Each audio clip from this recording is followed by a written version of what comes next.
Muy buenos días, hermanos. Abran sus Biblias, por favor, en Apocalipsis capítulo 10, versículos 8 y 9.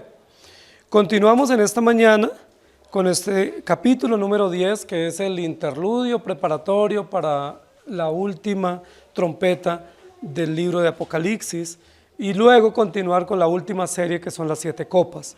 Pero estamos en un interludio que, como hemos dicho, es un interludio que en el ambiente musical es la preparación para una pieza final o para una nueva pieza, una nueva etapa, pero que también implica un silencio de expectativa, un silencio de entrada para algo nuevo y un silencio de meditación. Entonces, en ese silencio estamos viendo dos eventos, el ángel con el librito y luego los dos testigos, capítulo 10 y capítulo 11, interludio propio de la serie de Apocalipsis. Y nos corresponde hoy el versículo 8 y 9, que dice: la voz que oí del cielo habló otra vez conmigo y dijo: ve y toma el librito que está abierto en la mano del ángel que está en pie sobre el mar y sobre la tierra. Y fui al ángel diciéndole que me diese el librito. Y él me dijo: toma y cómelo, y te amargará el vientre, pero en tu boca será dulce como la miel. Jesucristo, Cordero vencedor. Eslogan base de nuestro entendimiento para poder comprender el libro de Apocalipsis. Y justamente en este capítulo tenemos los dos elementos básicos que nos muestran la centralidad de Cristo en el libro de Apocalipsis. Primero, el ángel representando a Cristo, o el ángel que desciende del cielo y muestra todo su poder soberano, estableciendo su reino en el cielo, en la tierra y en el mar. Elementos de la creación, pero elementos simbólicos del gobierno soberano de Cristo en la tierra, y el librito en la mano derecha, y ese librito indicando todas las disposiciones del pacto, toda la revelación o toda la palabra de Dios. Hemos dicho en varias oportunidades que ese librito no son profecías finales, que ese libro no es el libro de Apocalipsis que está escribiendo Juan, que ese libro tampoco corresponde al Nuevo Testamento, sino que ese libro tiene que ver con toda la palabra de Dios desde Génesis hasta Apocalipsis. Es decir, es este librito, un librito que lo podemos tener, lo podemos leer y lo podemos comprender. Es decir, es la ley de Dios o la palabra de Dios puesta por escrito y hecha pública de tal manera que nosotros la podamos leer y asimilar y comprender. Ese es el librito. Pero dijimos que básicamente ese librito, en este contexto de Apocalipsis, está en un ambiente judicial. Es decir, nos muestra que este libro, si bien es cierto, da vida y da esperanza, también es el libro que se constituye contra los incrédulos como motivo de juicio y contra todos los cargos que ellos tienen. Hemos dicho nosotros en esta oportunidad en el libro de Apocalipsis que estamos ante el sonido de la séptima trompeta. La séptima trompeta que está por sonar, ¿cierto? Como dice el comienzo el previo acá en el versículo 7, dice: sino que en los días de la voz del séptimo ángel que tocará la séptima trompeta, se inauguran los tiempos finales. ¿Cuándo comienza el final de los tiempos? Desde que Jesucristo vino y se encarnó, ¿cierto? Cuando Él resucitó y cuando Él ascendió al cielo, Él inauguró el final de los tiempos. Es decir, estamos en los tiempos finales. Pero los tiempos finales no tienen que ver con terremotos y huracanes como los que estamos viendo en estos días, tiene que ver con el anuncio de la ascensión de Cristo y con la advertencia de que Él volverá pronto. Es decir, los tiempos finales están entre la primera venida, que es la encarnación de Cristo, y la venida del Señor judicial o gloriosa de la consumación de la historia de la redención. Entonces, sí estamos en los últimos tiempos, ¿estamos de acuerdo? Pero no es porque estemos en siglo XXI, estamos en el final de los tiempos porque Jesucristo ya cumplió las disposiciones del pacto y solo falta algo por cumplir. Recuerden que dijimos que en el pacto eterno de redención hay 3 momentos, ¿cierto? La promesa que se dio en Génesis, de la cual estuvieron todos los hermanos del Antiguo Testamento esperando el cumplimiento que Cristo ofició cuando estuvo aquí en la tierra en su encarnación y en su crucifixión, y el tercer momento que se llama la consumación. Ya pasó la promesa, ya pasó el cumplimiento y lo único que nos falta se llama la consumación. Por eso estamos en los últimos tiempos, preparándonos para la consumación. ¿Cuánto tiempo falta? No sabemos. Posiblemente 1000 años o 2000 años, o posiblemente una semana o un día, no sabemos. Pero lo único que sabemos es que estamos en los últimos tiempos aguardando el último evento de la historia de la redención, que se llama la consumación de toda la historia de la redención. Versículo número 8. La voz que oí del cielo habló otra vez conmigo y me dijo, y ese es nuestro estudio de hoy, y él me dijo, hay una interrelación importante en estos dos versículos entre la voz divina o la voz celestial, el ángel que está en tierra con un pie en el agua y otro pie en la tierra firme, y el libro en la mano, y la voz que se escucha y la participación que Juan tiene. Algo muy interesante que vamos a encontrar en estos versículos, y es por primera vez en todo el libro de Apocalipsis, Juan o el apóstol Juan va a entrar en acción de manera directa, como actor de esta escena o de este escenario o del desarrollo de esta historia. A Juan lo habíamos visto desde el capítulo primero, oyendo, viendo y escribiendo. ¿Recuerdan? Desde el capítulo primero, Juan dice yo vi, luego dice yo escuché y luego dice y escribí. Y subía y bajaba y presenciaba, escuchaba y oía y veía. Y eran como las señales de la participación de Juan. En un sentido, Juan estaba como partícipe de este drama o de esta película o de esta historia, pero lo hacía de manera pasiva, escuchando, viendo y escribiendo. Era un actor pasivo en esta película. Era un actor importante en este escenario del libro de Apocalipsis, pero de manera pasiva. No obstante, aquí va a entrar en acción de manera activa. Cosa diferente, va a ser protagonista central de este drama a través de las indicaciones que él va a recibir por parte del ángel y lo que él va a participar. La voz que oí del cielo habló otra vez conmigo y me dijo.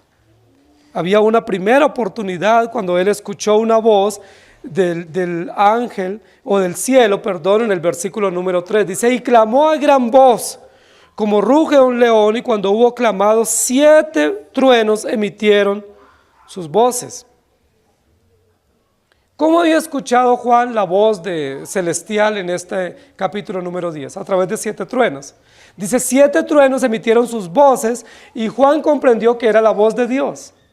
De manera sobrenatural a través de la creación, mostrando el poder y dominio de él. No obstante, aquí en el versículo 8 dice, esa voz la volví a oír desde el cielo. Pero en esta oportunidad habló de manera directa conmigo, no a través de truenos.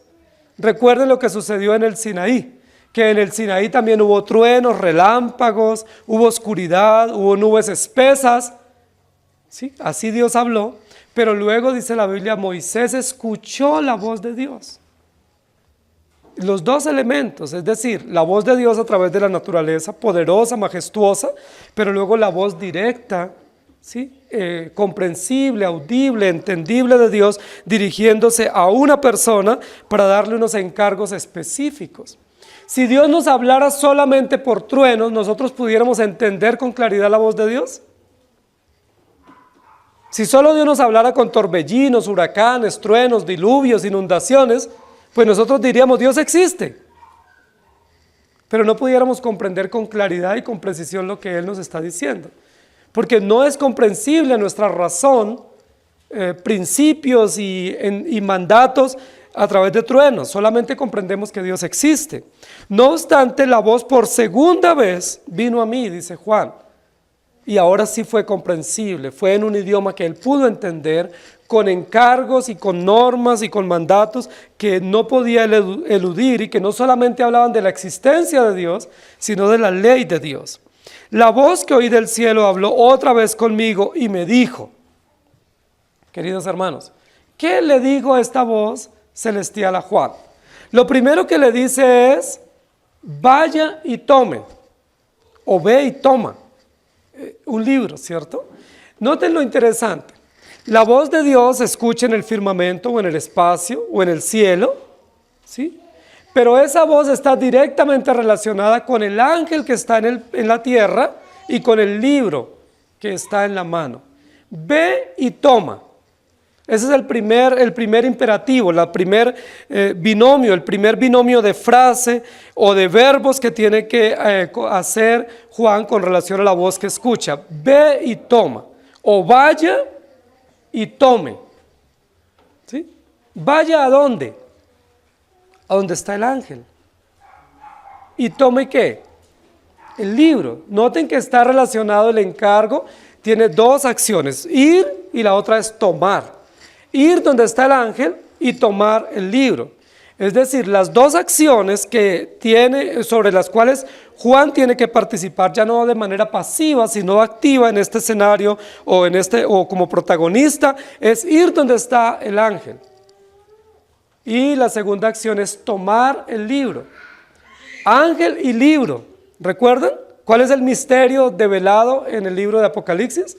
El misterio es Cristo.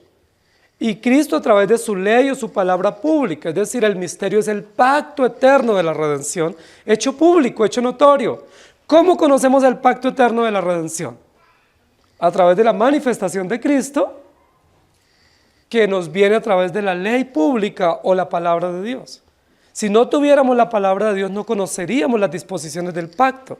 Entonces, el ángel y el libro están en perfecta conexión. Porque el ángel representa a Cristo y el libro representa la palabra de Dios. Es decir, la palabra y Cristo son uno solo. Juan 1:1 dice, en el principio era el verbo o la palabra, y la palabra era Dios, y esa palabra se hizo carne, es decir, la palabra es Cristo. Entonces la palabra y el verbo son una cosa, y el ángel y Cristo son uno mismo. Es decir, hay una perfecta conexión, una perfecta relación en estas dos metáforas que se están dando aquí en el libro de Apocalipsis. Si Juan recibiera solamente la orden, vaya, pero no hubiera recibido la otra orden, habría una desconexión en cuanto al contenido del pacto, porque solo se le diría a Juan, vaya donde está el ángel, pero no habría conexión directa de Juan como apóstol o como representante de los creyentes con el libro. ¿Sí me hago entender? Por eso él recibe un binomio de órdenes. Es decir, recibe dos órdenes en una, y es vaya y tome. Vaya donde el ángel y tome el libro. Ángel y libro nos muestra la unidad perfecta de la historia de la redención. Nos muestra que el misterio realmente ya se hizo luz o se reveló plenamente, y que no está por anunciarse, sino que está abierto, está conocido de tal manera que todos, no solamente Juan, sino todos los creyentes podemos conocer. Ve y toma el librito que está ¿dónde? En la mano del ángel que está en pie sobre el mar y sobre la tierra. Vaya y tome el librito abierto. Llama mucho la atención eso, porque en capítulos anteriores el libro estaba sellado, ¿recuerdan? Hay dos lugares donde Juan ha visto el libro. Primero lo vio en el trono celestial, pero en el trono celestial el libro estaba sellado. Era un gran libro sellado con 7 sellos, y nadie podía abrir ni desatar los sellos sino el cordero que fue inmolado. Ahí no se le da ninguna orden a Juan. Juan llora, ¿recuerdan? Y Juan dice, pero estoy llorando porque no logro saber qué hay allí. Yo quiero saber qué hay en ese libro, pero es un misterio. Pero ese misterio se revela, Cristo lo revela cuando viene a la tierra, porque a través de su muerte y su resurrección, Él desata todos los sellos y cumple oficialmente todas las disposiciones del pacto, de tal manera que ahora Juan está en la tierra. Y Juan ve el mismo libro en las manos del mismo ser, en su mano derecha, con una gran diferencia. Primero en el cielo el libro estaba sellado, y luego aquí en la tierra el libro está abierto. Y con otra diferencia, que Juan arriba estaba diciendo, ¿quién podrá desatar para conocer la información o el contenido del libro? Pero aquí el libro ya está abierto, y a Juan no se le dice que conozca el contenido del libro, porque ya es conocido, es público, sino se le dice, ve y toma el libro. Nunca Juan había sido partícipe de semejante acción en este desarrollo de esta película o este drama final de la historia de la redención. Yo no sé cómo puede sentirse Juan si está exiliado en una isla desierta, en una isla agreste, en el Mediterráneo. Está abandonado esperando la muerte. Es el último de los discípulos, un hombre muy anciano ya, muy sufrido, abandonado, posiblemente enfermo, lejos de su familia y de su tierra, y está en esa condición, pero estando en esa condición recibe una voz donde le hace partícipe aún a esa edad y en esas circunstancias de esta historia que está desenlazándose, y el ángel le dice: ve y toma el libro. Él va a ser partícipe. Juan tiene que movilizarse. Los dos verbos indican acciones, indican obligaciones e indican compromisos. Ve y toma. Es decir, indican acciones de compromiso y de acción activa de parte de Juan. Ve y toma el librito. Se le está dando una orden a Juan. No se le está diciendo: ¿tú quieres ir? ¿Te gustaría? ¿Estás dispuesto? ¿O ustedes encuentran que hay una sugerencia de parte de Dios para Juan? Juan, ¿te gustaría? Juan, yo he pensado que tú quizás anheles saber qué hay en ese libro y puedas ir a recibirlo. ¿Sí? Nosotros pensaríamos que en muchos de los momentos en la historia de Dios para con nosotros, que Dios nos da sugerencias. La mayoría de nosotros pensamos que la Escritura es una sugerencia o es una opción para nosotros, pero no es así. Siempre vamos a encontrar que la palabra de Dios no es sugerencia, la palabra de Dios es una orden, es un imperativo. Dios no nos dice si quieres, si puedes, si te parece. Dios nos dice: cree, obedezca, viva, y nos advierte las consecuencias. El primer conjunto de acciones que Juan debe tomar es ir donde el ángel y tomar el libro. Ahora, ¿dónde estaba Juan? ¿Qué estaba haciendo Juan en ese momento?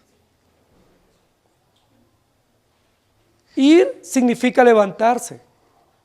Probablemente si estaba sentado, o si estaba acostado, o si estaba quieto. Tenía que levantarse para ir, pero tenía que movilizarse. ¿Cuánto estaba de distancia? No sabemos. ¿Cuánto le implicaba a él de esfuerzo, de compromiso? Ir donde estaba el ángel a tomar el libro. Ahora recuerden que el ángel está un pie en el agua y un pie en tierra seca. Un pie en el mar y un pie en la tierra. Tenía que Juan movilizarse. Juan tenía que levantarse. Y eso implica compromiso, implica dedicación, implica participación. Queridos hermanos, es maravillosa la historia de la redención.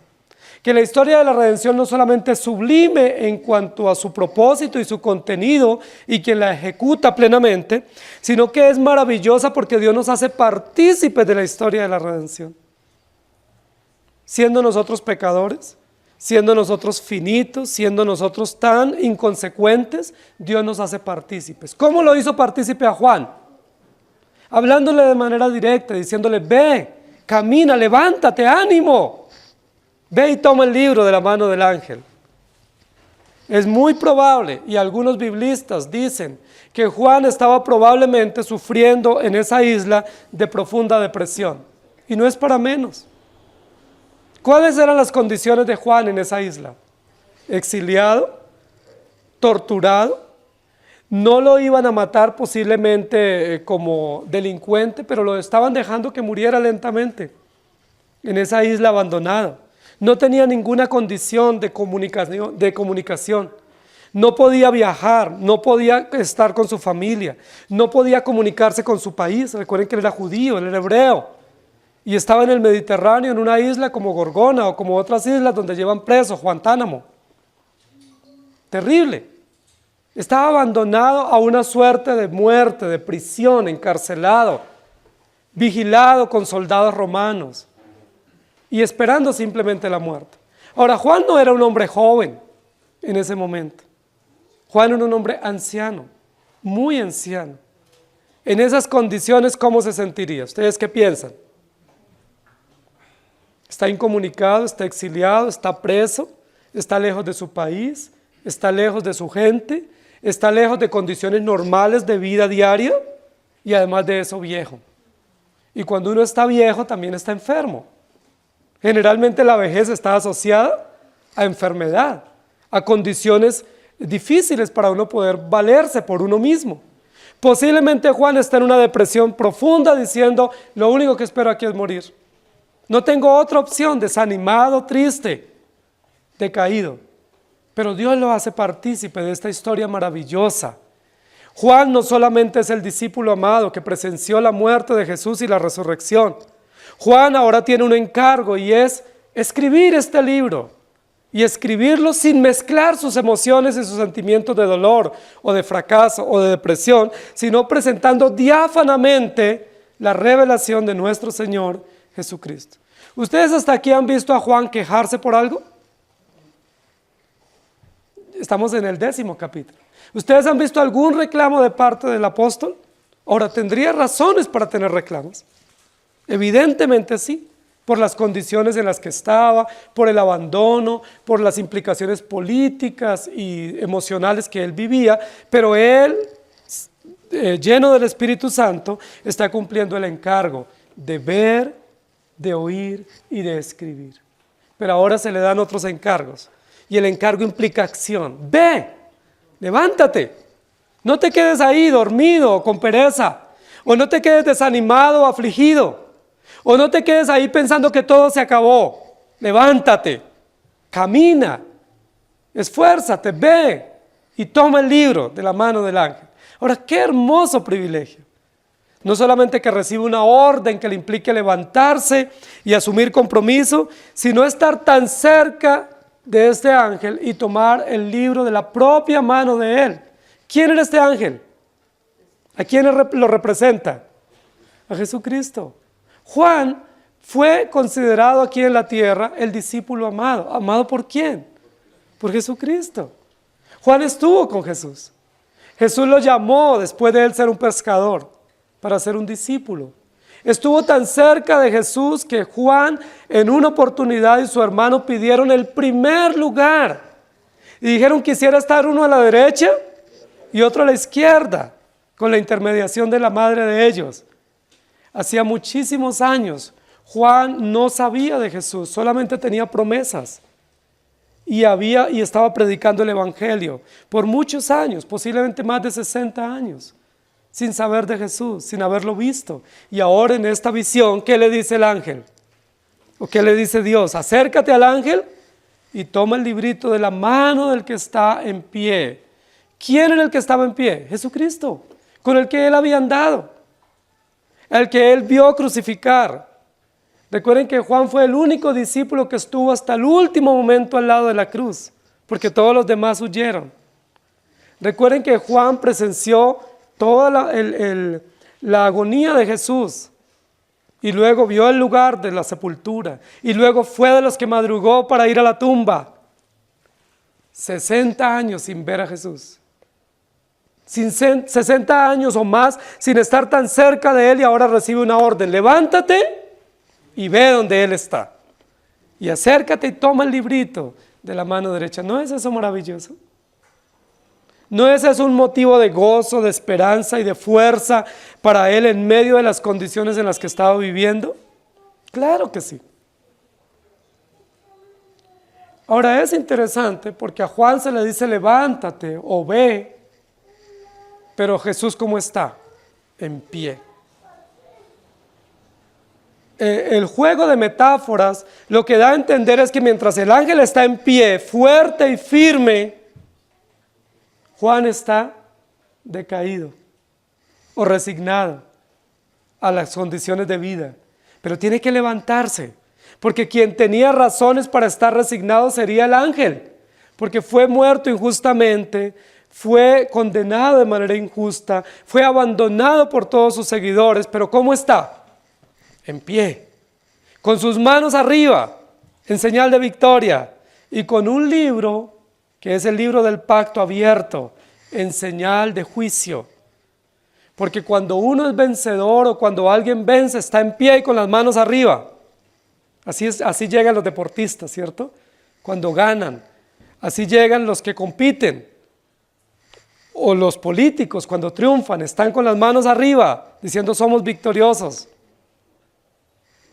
este ángel está en pie, con las manos arriba. Y a Juan, que está decaído, que está ya resignado en esta isla, se le dice: levántate y ve dónde está el ángel y recibe de él el libro. La descripción del versículo 8 es similar a lo que sucedió en los textos anteriores. Es toda una descripción para decirle exactamente las coordenadas donde está el ángel. El ángel está con un pie sobre el mar y otro sobre la tierra, y tiene en su mano un libro abierto. Es inconfundible el lugar y las indicaciones para que Juan vaya y presencie este momento. Y el ángel me dijo: ve y toma. Es lo primero que acontece. Apocalipsis nos recuerda estos encargos donde nosotros no somos pasivos, sino activos. Recuerden que la pasividad del creyente es antes de la regeneración. Antes de la regeneración, totalmente pasivos, inactivos, incapaces. Pero una vez somos regenerados, totalmente activos, agradecidos, viviendo y comprendiendo y disfrutando las gracias de la redención. Versículo 9. Y fui al ángel diciéndole que me diese el librito. ¿Y qué sucedió? Y el ángel me dice: toma y cómelo. Qué interesante. Lo que está sucediendo aquí en este versículo, en estos versículos, es bien llamativo, no solamente con relación al autor y actor sobrenatural que es Cristo y su palabra, sino con relación a los actores secundarios o beneficiarios, que son los creyentes o la iglesia. Esos actores secundarios tienen que tener total compromiso, aún en medio de la hostilidad o del sufrimiento, pero también son llamados a obrar o a obedecer sin reclamar y sin poner oposición. Es decir, ahí estamos nosotros. El ángel ahora le va a dar otra orden a Juan. Pero lo primero que dice en el versículo 9 es: y fui al ángel. Y yo quiero que nos detengamos unos minutos allí, porque es muy llamativo que hay una orden. La orden es: vaya y tome. Y seguidamente hay un acto de obediencia. ¿Cuál es ese acto de obediencia? Y fui al ángel. O algo así como: obedecí lo que se me encargó. O inmediatamente me levanté y fui a cumplir la orden que se me dio. Juan es consciente, querida iglesia, que esa orden que él ha escuchado es una orden divina, que no admite reproche, que no admite explicación y que no admite ningún retardo en su cumplimiento. ¿Qué hubiera podido hacer Juan? Señor, ¿puedo ir el otro año?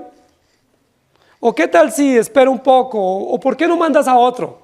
Estoy viejo, enfermo, desilusionado y abandonado. ¿Por qué te fijas en mí? ¿Por qué no mandas a otro más joven, más vigoroso o más entusiasta? Posiblemente en una de las iglesias de Asia Menor encuentres uno más apto para esta función o para esta tarea.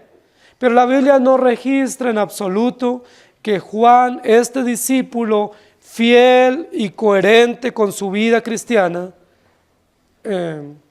ponga impedimento o reproche a la voz que él escucha. Inmediatamente escucha la voz, Juan se levantó y va. Y la Biblia lo registra, narra ese momento y dice: y fui al ángel diciéndole que me diese el librito. Casi, y permítame graficarlo acá, casi que vemos a Juan corriendo hacia allá. Posiblemente no podía correr, ¿cierto?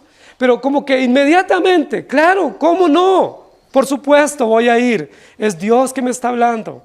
Qué privilegio poder ver a este ángel con el libro en su mano y yo estar cerca. Qué emoción, qué gozo, qué gratitud, qué momento tan esperado poder acercarme a él y recibir ese librito directamente de la mano del Cordero vencedor. No hay oposición, no hay resistencia, no hay retardo, sencillamente hay una orden y hay cumplimiento.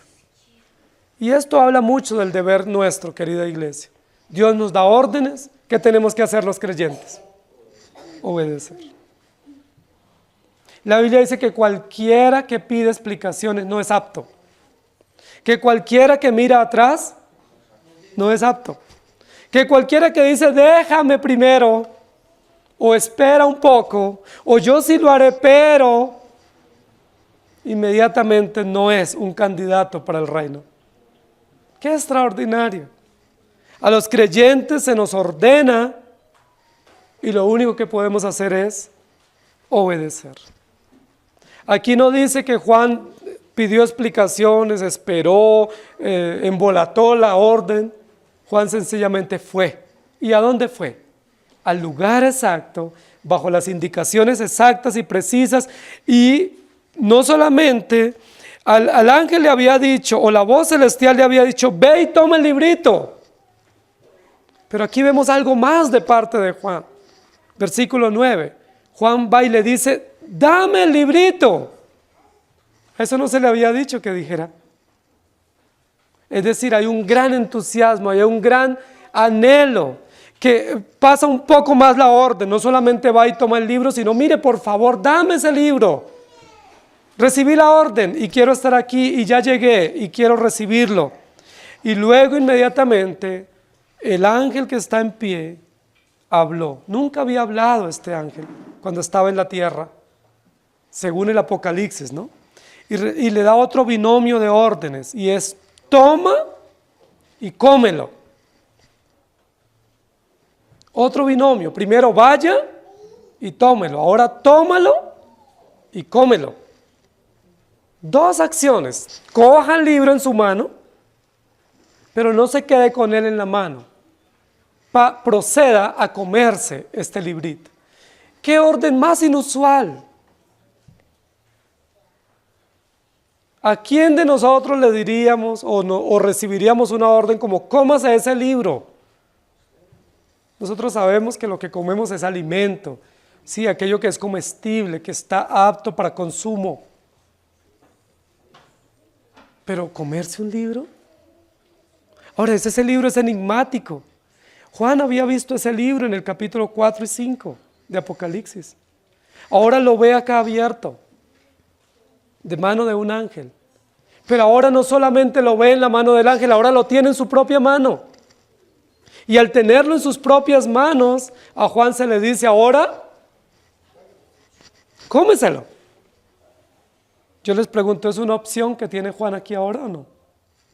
¿Tiene la oportunidad Juan de decir, no, pero eso no va con mi dieta alimentaria? ¿Sí? Eso no es algo que me agrade, comer libro o comer papel. Por supuesto no era papel, ¿cierto? Era un libro, era un pergamino, era un rollo. Otras dos órdenes recibe Juan, donde él tiene que participar. Toma, recíbalo en sus manos, cójalo, téngalo en su mano y ahora cómaselo. Y llama mucho la atención que esta orden inusual implica compromiso también de Juan. Implica obediencia porque no es una opción. Juan pudiera haber dicho, Señor, ¿cómo se te ocurre? Hasta venir y recibir el libro está bien, pero comérmelo. ¿Cómo se le ocurre que me voy a comer un papiro o un pergamino? O sea, no lo voy a hacer, seguro que no.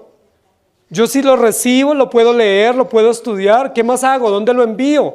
¿A quién se lo leo? Pero comérmelo, yo no lo voy a hacer.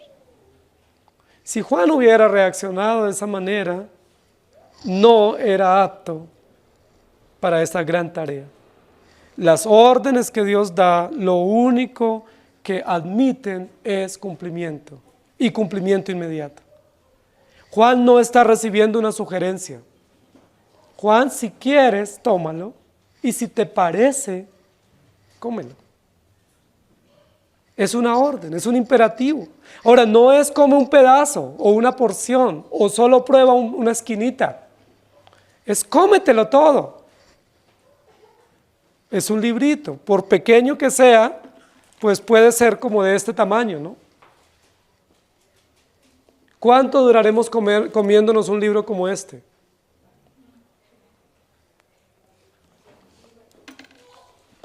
querida iglesia, este ángel que representa a Cristo victorioso, pero en posición judicial, está respondiendo al clamor de del quinto sello. Y el quinto sello es ¿hasta cuándo? Pero ¿hasta cuándo? Tiene dos respuestas.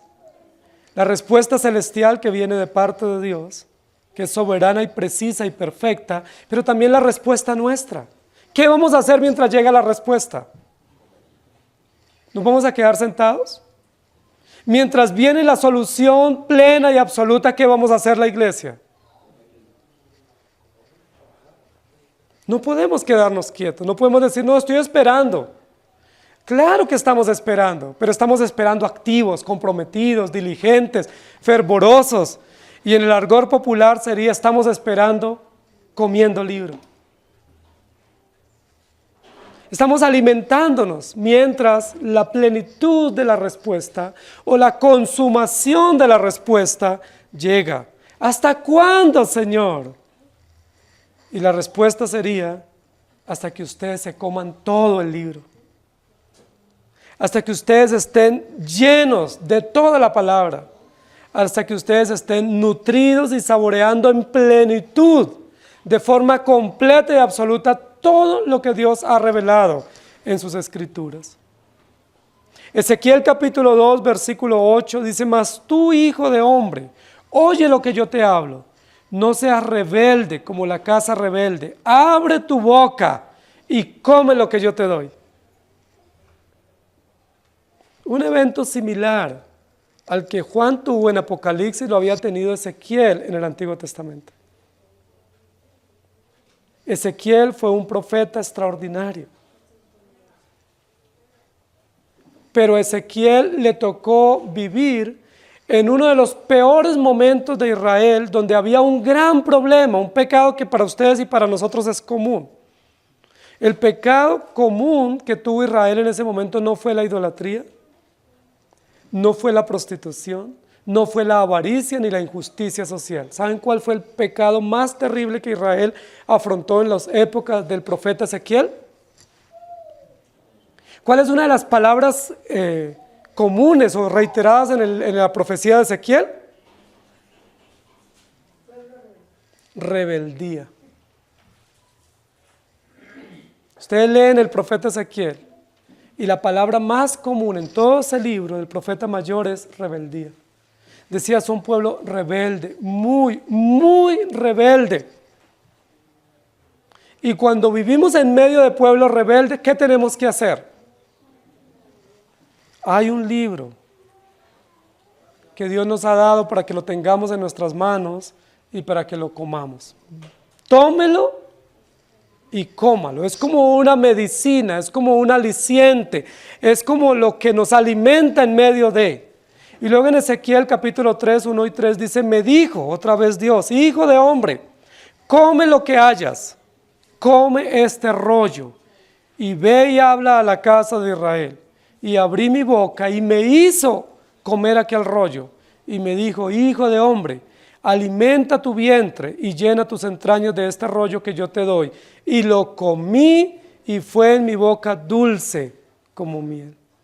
Estamos hablando de Ezequiel, unos 550 años antes de Cristo. En esta situación similar, es decir, no solo a Juan se le ordena tomar y comer el rollo, también a Ezequiel.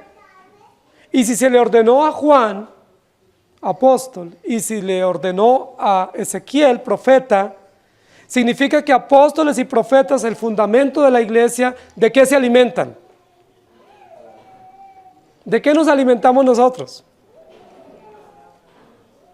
Es decir, la orden que recibió Ezequiel, uno de los profetas del Antiguo Testamento, y la orden que recibió Juan, el último de los apóstoles, fue comer el mismo rollo. No fueron rollos distintos, el mismo rollo. Entonces, ¿cuál es la orden que hoy tenemos? Comer el mismo rollo que Juan recibió y que Ezequiel comió. Es decir, la palabra de Dios. ¿No es eso maravilloso? Eso que sonaba inusual, cómete un libro, ahora resulta que es común a todos los creyentes de todos los tiempos. Los creyentes de todos los tiempos Solo podemos alimentarnos de la palabra de Dios. Jeremías capítulo 15, 16. Fueron halladas tus palabras y yo las comí. Jeremías. Y tu palabra me fue por gozo y por alegría de mi corazón, porque tu nombre se invocó sobre mí, oh Jehová Dios de los ejércitos. Y permítame terminar con otro binomio de conceptos, y es come y vívelo. Juan tiene que entrar en acción, pero querida iglesia, para que Juan entre en acción y tenga las condiciones de calorías, las condiciones nutricionales y las condiciones para él poder ejercer la labor como apóstol, aún en su ancianidad, solo se fundamentan en la palabra de Dios. Es decir, ¿dónde está nuestra caloría, nuestro alimento, nuestra nutrición equilibrada? En la palabra de Dios. Si ustedes y yo no nos alimentamos de su palabra, ¿cómo vamos a estar? Raquíticos, endebles, leíamos hace un momento en Isaías.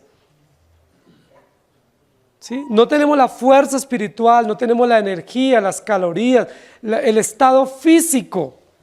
Estamos hablando en términos metafóricos para poder afrontar los desafíos de esta sociedad y peor aún los desafíos de nuestro propio corazón. ¿Cómo Juan, en estas condiciones tan hostiles en la isla de Patmos, va a poder sobrellevar los últimos días de su ancianidad con esperanza? ¿Cómo va a poder afrontar los últimos días de su soledad y de su exilio con gozo y con gratitud? La única razón, querida iglesia, es alimentándose de la palabra de Dios. Ese rollo o ese pergamino es la palabra de Dios. Lo hemos dicho una y otra vez. Por eso aquí se le ordena comer el libro. Ahora, cuando habla comer el libro, no está hablando de forma literal. Porque si alguien se come un libro, si alguno de ustedes toma esto literal y se come el libro, tenemos que llevarlo de urgencias. Y probablemente muera. Porque se va a romper todo nuestro sistema digestivo con un libro. O sea, no se vayan a comer este libro, literalmente. Pero esto es una metáfora. ¿Qué significa esa metáfora de comerse el libro? Leerlo, nutrirse, degustarlo, saborearlo, llenarnos de fuerza, de energía, de esperanza, leyendo su palabra. Ahora, ¿cada cuánto tenemos que comer libro? ¿Una vez al año? ¿Una vez al mes? ¿Quizás los domingos, una vez a la semana? ¿Cada cuánto usted tiene que comer libro para estar nutrido, vigoroso, fuerte, robusto? Todos los días. Y aquí tenemos que hacer la analogía con el alimento biológico. ¿Cada cuánto ustedes necesitan alimentarse físicamente? ¿Cuántas veces al día ustedes se sientan en el comedor? Supongamos que usted a partir de hoy diga, no, yo estoy comiendo mucho, entonces voy a comer solo una vez al día. ¿Qué va a suceder? Posiblemente en pocos días estamos sin fuerzas, pálidos, ¿sí? No tenemos la energía, no tenemos las condiciones, no tenemos la fuerza, la lucidez para cumplir nuestras tareas. Porque sabemos que está designado por Dios que nosotros comamos por lo menos 3 veces al día. Eso no se lo inventaron los médicos. Es lo que nosotros necesitamos. Alimentarnos cada 4 o 6 horas. Eso lo necesitamos. De aquí vamos a terminar esta reunión para ir a buscar alimento. ¿Por qué? Pero no hemos trabajado, no hemos hecho nada. Pero aunque estemos quietos, sentados, nuestro cuerpo está activo y necesitamos alimentarnos. Así como nos alimentamos física y biológicamente, nosotros necesitamos alimentarnos de su palabra. Come y vívelo. La parte final del texto dice, y te amargará el vientre, pero en tu boca será dulce como la miel. Hay una advertencia que este ángel, que está en pie, que está entregándole el libro a Juan, le dice, este libro o esta palabra va a pasar dos cosas, o va a tener dos efectos, ¿sí? El acto de comer es uno, pero va a tener dos efectos. Dice, te amargará el vientre, pero en tu boca será dulce como la miel. Y noten un contraste extraordinario, porque normalmente los alimentos o son dulces o son amargos, o son agradables a nuestro paladar o son desagradables. Es lo que normalmente pasaría. De hecho, Jesús dijo, no se puede abrir una llave que de una misma fuente salga agua dulce y agua amarga o salada. Jesús lo dijo en el Evangelio. De una misma fuente no puede salir las dos condiciones. No obstante, aquí en este texto dice, este mismo libro va a tener dos efectos en la vida de quien lo lee o quien lo consume o quien lo degusta. Recordemos que al comienzo del Apocalipsis hay una advertencia de censura contra una iglesia que no es ni fría ni caliente, sino tibia. Y por cuanto eres tibio, te vomitaré de mi boca. Pero aquí en este texto nos va a decir, este mismo libro o este mismo contenido lo vas a recibir, te lo vas a comer, pero vas a tener dos efectos en tu cuerpo, en tu organismo. Y esos dos efectos es amargura de vientre y dulzura en el paladar. Si a nosotros nos pidieran elegir, si pudiéramos escoger de esos dos efectos de comer el libro, ¿cuál elegiríamos? La dulzura, la suavidad, la frescura, la nutrición que viene a través de la miel, dulce. Recuerden que se ha dicho que la miel es el alimento de los reyes, que es un alimento muy nutritivo, muy dulce, muy fino, muy valioso y extraordinariamente agradable al paladar. Pero aquí hay un efecto inseparable. Así como este ángel está con un pie en el agua y un pie en la tierra, hay dos efectos inseparables en la acción de comer el libro. Cuando nos comemos el libro o cuando nos alimentamos de la palabra hay dos efectos, dulzura y amargura. ¿Cómo conciliarlos? Es decir, en el ejercicio de vivir la palabra, de comer la palabra, vamos a tener que pasar por esas dos realidades que se vuelven paradójicas en la vida nuestra. Uno diría, pues si es amargo no me lo como. No, es que si quieres disfrutar la dulzura, implícitamente afrontarás o sufrirás la amargura. Ve y cómelo y vívelo. ¿Cómo se vive este libro? Este libro que es dulce, atractivo, extraordinariamente hermoso, se vive también en medio de la amargura del dolor, en medio de las circunstancias hostiles, en medio de las adversidades, en medio de las situaciones difíciles. ¿Se acuerdan cuando Jesús le dijo a Juan que él no iba a ser martirizado? ¿Se acuerdan el dicho común entre los discípulos? ¿Será que este nunca va a morir? Jesús no dijo que él no iba a morir, sino que no iba a morir de la forma similar a como murieron los otros apóstoles. Pero aquí lo estamos viendo al final de sus días, en profunda amargura, soledad, tristeza, abatimiento, pero tiene que alimentarse de la palabra, porque solo la dulce palabra de Dios nos da condiciones de vida para afrontar la amargura del sufrimiento o para afrontar la dificultad. Salmo 19:10 dice, deseables son más que el oro y más que mucho oro afinado y dulce más que miel que la que destila del panal. Luego en Proverbios 16:24 dice, panal de miel son los dichos suaves, suavidad al alma y medicina para los huesos. ¿Qué es lo que Dios le está diciendo a Juan entonces de manera directa? ¿Cómo está Juan? ¿Cómo están los huesos de Juan? ¿Cómo está el espíritu de Juan? ¿Cómo están las emociones de Juan en medio del sufrimiento? Es muy probable que Juan esté en una profunda amargura.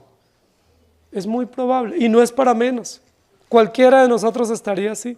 No tenemos por qué juzgarlo a él en esa condición. Si él estaba deprimido, amargado, con ganas de morir, pues Son las realidades comunes por las cuales cualquier persona pasa. ¿Por qué vamos a juzgarlo? ¿O a ustedes alguna vez no les ha venido desánimo de vivir?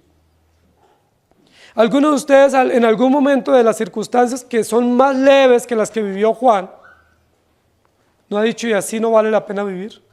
Yo quisiera mejor morir. O estoy amargado, o estoy frustrado, o estoy desanimado, o no volveré por allá. Si nos pasa a nosotros que pasamos situaciones más leves, ahora Juan, que está siendo perseguido desde que Jesús fue al cielo, de que Jesús murió y fue al cielo, Juan está siendo perseguido y está huyendo y está exiliado. Al final quedó totalmente relegado en condiciones totalmente absurdas para él.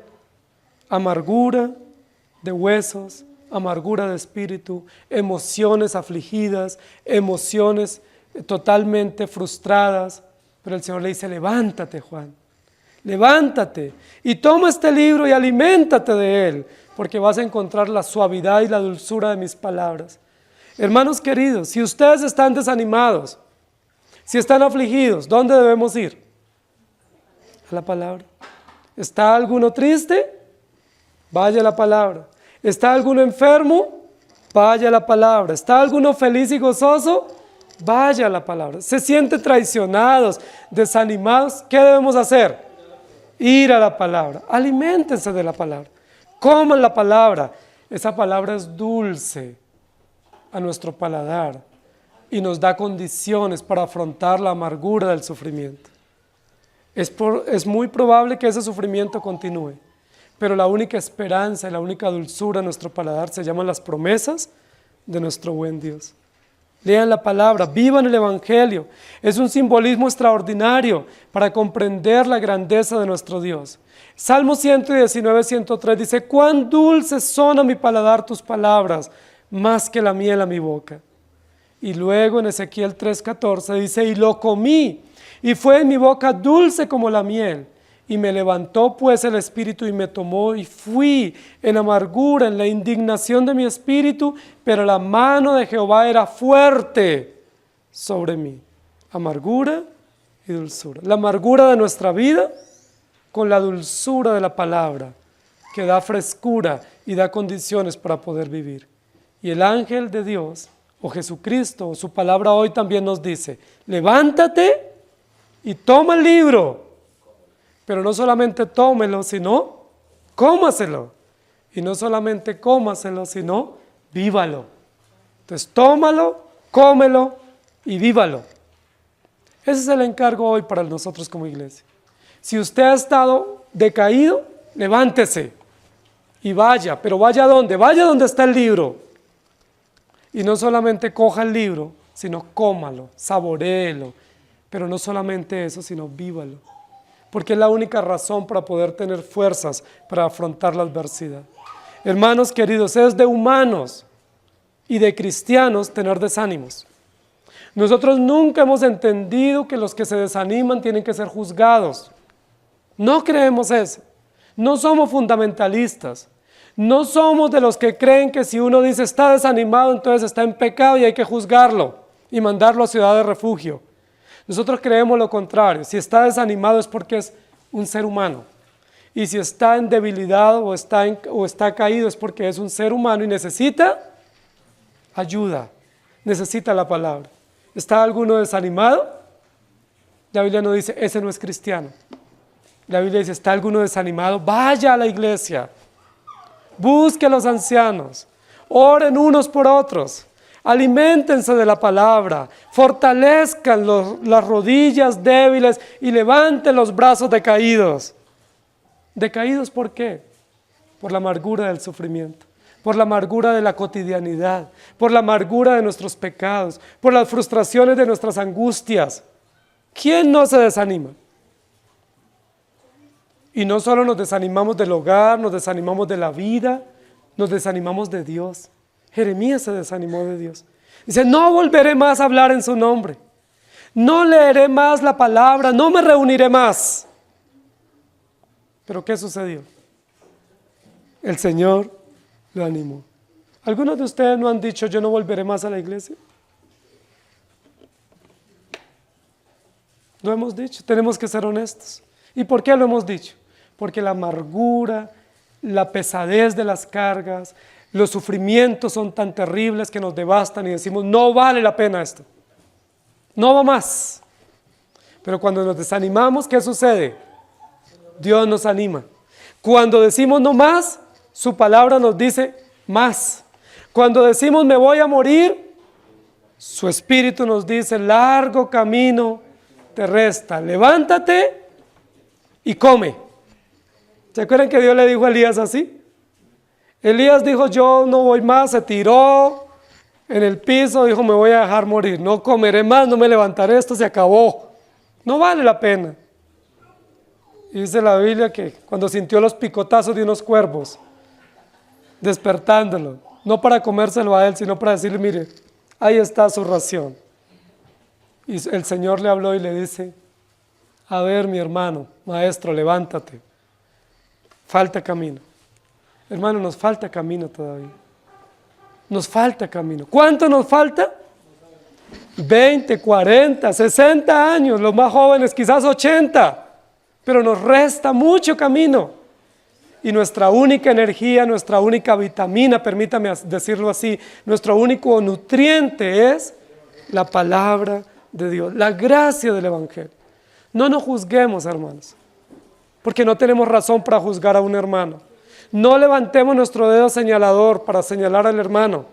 Levantémonos para darle la ración y decirle comamos juntos. Venga, sentémonos, comámonos esta porción hoy juntos. Alimentémonos de la dulce palabra de nuestro Dios, porque nos falta camino. Y el ángel me dijo, levántate, come y vive. Amén. Que el Señor nos ayude. Precioso Dios, gracias por tu palabra, porque tu palabra es oportuna. Es oportuna para llegar a nuestro corazón. Y en los momentos cuando estamos más decaídos y más desanimados, siempre estará tu palabra allí. En los momentos en los que estamos más en condiciones de no seguir, tu palabra se abre frente a nuestros ojos y frente a nuestro paladar, dulce, agradable, suave. ¡Qué bendición! ¡Cuán dulce es tu palabra a nosotros! Es probable que muchos de mis hermanos hoy, incluido yo, hayamos dicho, no vale la pena, no hablaré más, me resignaré y no seguiré. Pero tu palabra nos dice, levántate, hijo mío, levántate, come, aliméntate, nútrete de mi palabra, para que puedas seguir viviendo, porque aún hay esperanza y aún hay camino para recorrer. Qué hermoso eres, al darnos hoy el privilegio de no seguir resignados en nuestra aflicción y nuestra amargura, de no seguir en el remolino de nuestras frustraciones y de nuestras miserias, de no seguir en el remolino de nuestra amargura, sino que en medio de nuestra amargura nos levantas, nos haces mirar tu rostro, nos das de tu misma mano tu palabra. Y yo quisiera imaginar que no solamente Juan recibió este libro de la mano de este ángel, sino que este ángel lo abrazó y lo animó para seguir. Y que el ángel lo animó para seguir, porque Cristo eso hace. Como este padre amoroso con su hijo pródigo, no lo juzgó, no lo reprochó, le dijo, cuánto te amo, has revivido, estaba muerto y estás vivo. Y lo abrazó, lo amó y le dio todas las condiciones para seguir adelante. ¿Cuánto nos enseñas tú del trato que das a tus hijos en aflicción y en amargura? ¿Cuánto tenemos que aprender nosotros a tratarnos entre nosotros con consideración, con gracia, con misericordia y con esperanza? ¿Cuánto necesitamos que el Evangelio gobierne nuestras conciencias para ver a nuestros hermanos con esperanza y no verlos como si fuéramos jueces unos de otros y no vernos unos a otros como si fuéramos depredadores, sino vernos con esperanza, sobrellevar los unos las cargas de los otros, vernos con esperanza, animarnos y consolarnos, porque no somos mejores unos que otros. Somos todos pecadores redimidos por gracia. Y hoy el Señor Jesucristo nos ha hablado y nos ha dicho: levántate, aliméntate de mi palabra y vive, aún en medio del sufrimiento, con la esperanza de mi palabra que fortalece. Ayúdanos para que así sea en los días que nos resten. En el nombre del Señor Jesús. Amén. Señor les bendiga, iglesia.